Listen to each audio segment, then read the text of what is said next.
Second year class, السلام علیکم۔ آج ہم پڑھیں گے محمد حسین آزاد کا سبق ہے محنت پسند خرد مند۔ محمد حسین آزاد سر سید احمد خان کے ہم عصر ہیں۔ اگرچہ تحریک علی گڑھ میں شامل نہیں تھے، مگر اپنے ادبی اور تمثیلی انداز کی وجہ سے وہ اپنی ایک خاص پہچان رکھتے ہیں۔ آزاد اپنی تحریروں میں اچھوتے موضوعات کو سامنے لائے۔ ان کی اس مختصر اور مؤثر تحریر میں، جن کو انشائیہ کا آغاز کہا جا سکتا ہے، زیر نظر موضوع انسان کے ضمیر پر دستک دیتا ہے۔ محنت پسند خرد مند میں بنیادی خیال یہ پیش کیا گیا کہ ظاہری عیش و آرام کا تعلق انسان کے نیت و ارادے سے ہے۔ جب تک ابن آدم مخلص اور معصوم تھا، اس کے حالات جنت جیسے مثالی تھے۔ جوں ہی اس کے نیت و ارادے میں لالچ اور خود غرضی نے جنم لیا، اس کے ساتھ وہ ہوا جسے ہم کہتے ہیں کہ جنت سے نکال دیا گیا۔ گویا ہماری جنت اور دوزخ ہمارے اختیار میں ہے، لیکن نفس ہمارے نقصان کا کام ہمیں فائدے کے سبز باغ دکھا کر ہمارے ہی ہاتھ سے کرواتا ہے۔ تو یہ انسانیت کی کل واردات ہے، پیدائش سے موت تک، کہ ہم اپنے لیے کیا منتخب کرتے ہیں، اور اگر ہم نے جو کیا، کیا ہم نفس سے بچ کر اپنے ارادے میں کامیاب ہو جاتے ہیں تو بہت اچھی بات، نہیں ہوتے تو پھر دوسری چیز۔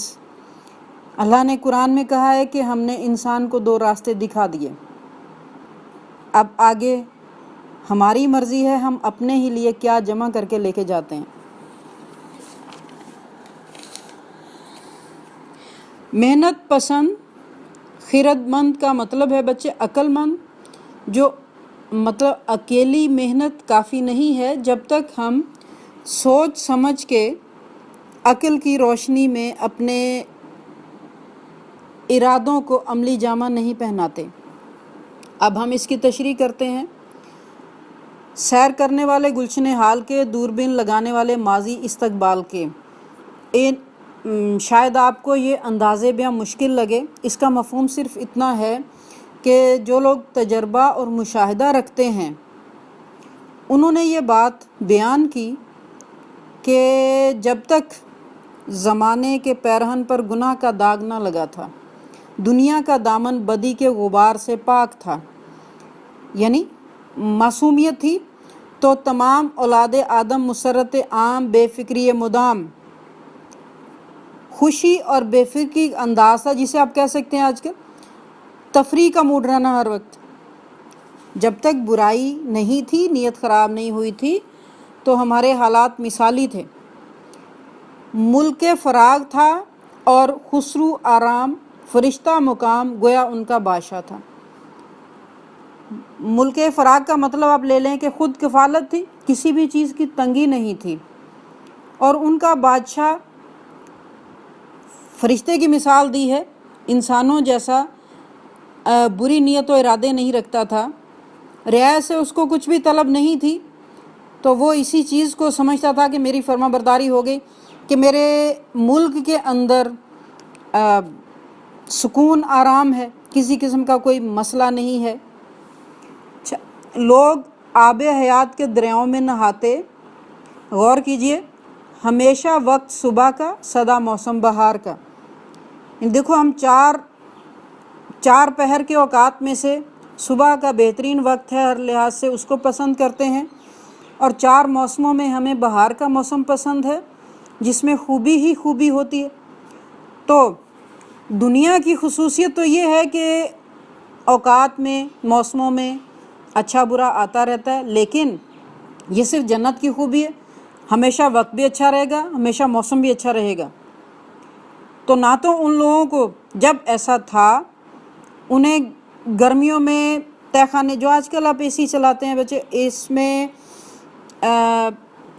جتنا زمین میں نیچے کی طرف جہاں ٹھنڈک ہوتی ہے تو تہ خانے بنائے جاتے تھے گرمی سے بچاؤ کے لیے، سردی میں آتش خانے روشن کرتے۔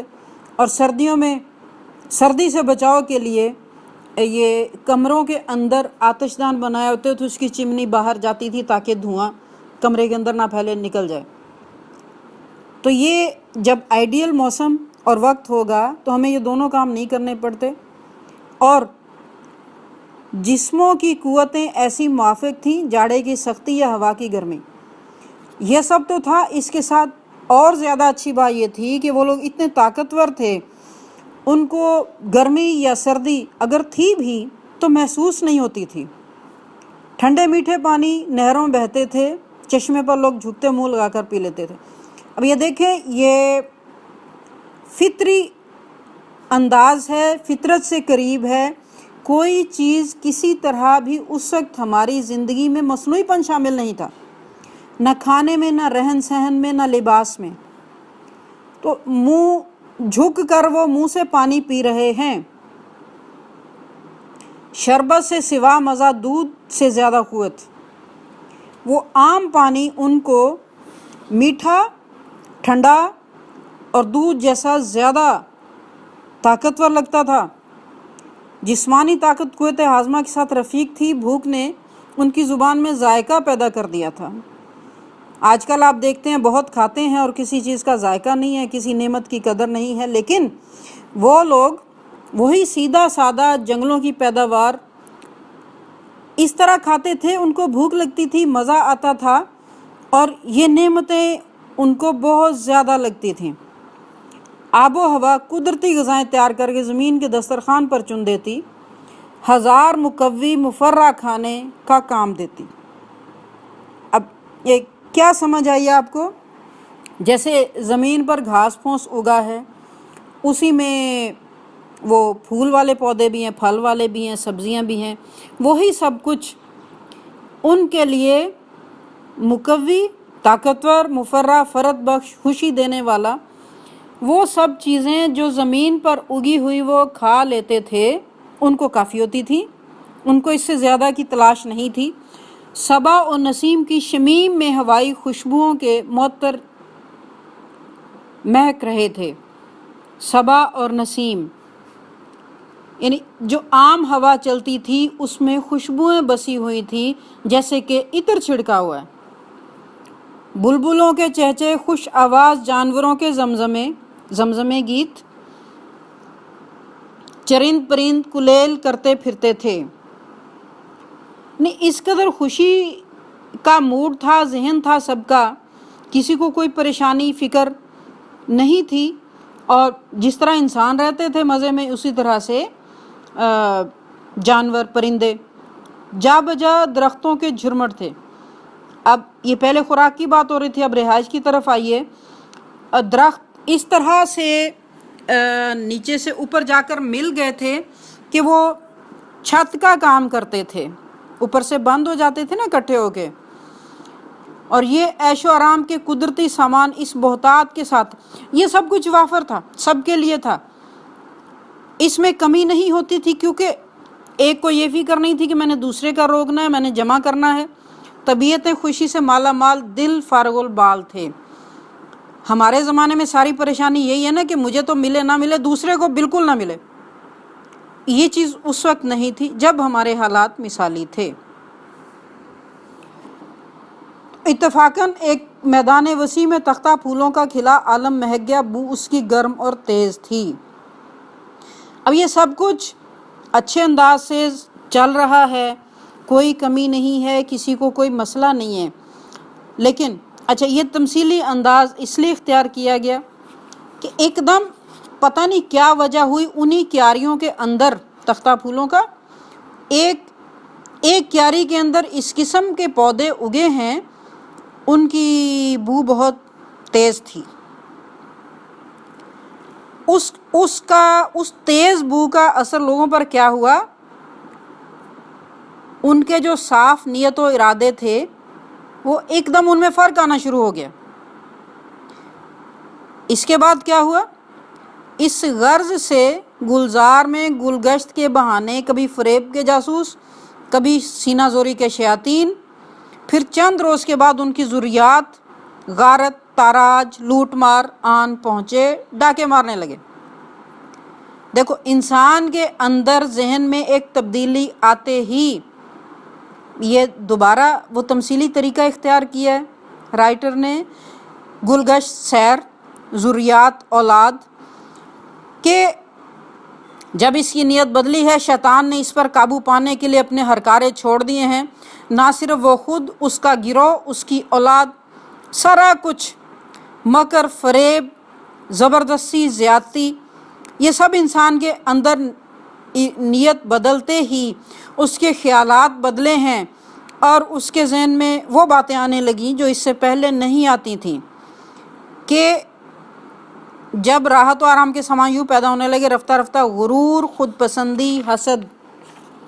اچھا پہلے ارادے بدلے ہیں، اس کے بعد کون سی برائیاں انسان کے اندر آ گئیں؟ وہ انسانیت کی بجائے اپنے آپ کو چاہنے لگا، دوسروں سے حسد کرنے لگا، اپنے آپ کو دوسروں سے بہتر سمجھنے لگا، غرور آ گیا اس کے اندر۔ اچھا یہ سب چیزیں جب آئیں، لوگوں کے ذہن بگڑے، یہ سب باتیں دولت کا پیمانہ اپنے ساتھ لے کے آئیں۔ دولت کا پیمانہ کیا ہے؟ جو سب کچھ کھلے عام تھا، موجود تھا، سب کے لیے تھا، وہ جن کا نیت و ارادہ بدل گیا، انہوں نے سوچا کہ یہ سب میں جمع کر لوں، میں اپنے استعمال میں لے کے آؤں، میں کل کے لیے بھی رکھ لوں اور دوسروں کو بھلے نہ ملے۔ یہ بات پہلے نہیں تھی۔ عیش وافر، سامان فراواں، جو کچھ درکار ہو، اس بے احتیاجی کو لوگ تونگری کہتے تھے۔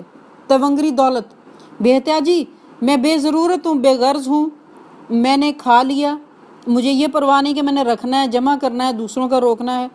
تو تب لوگ ذہنی روحانی طور پر قناعت پسند، اس کے بعد دولت مند بھی تھے۔ اب یہ سمجھنے لگے کہ ہمارے پاس ہر شے ضرورت سے زیادہ ہو، اگر ضرورت سے زیادہ نہیں ہے، میرا ہمسایہ محتاج نہیں ہے، تو پھر میں بھی امیر نہیں ہوں۔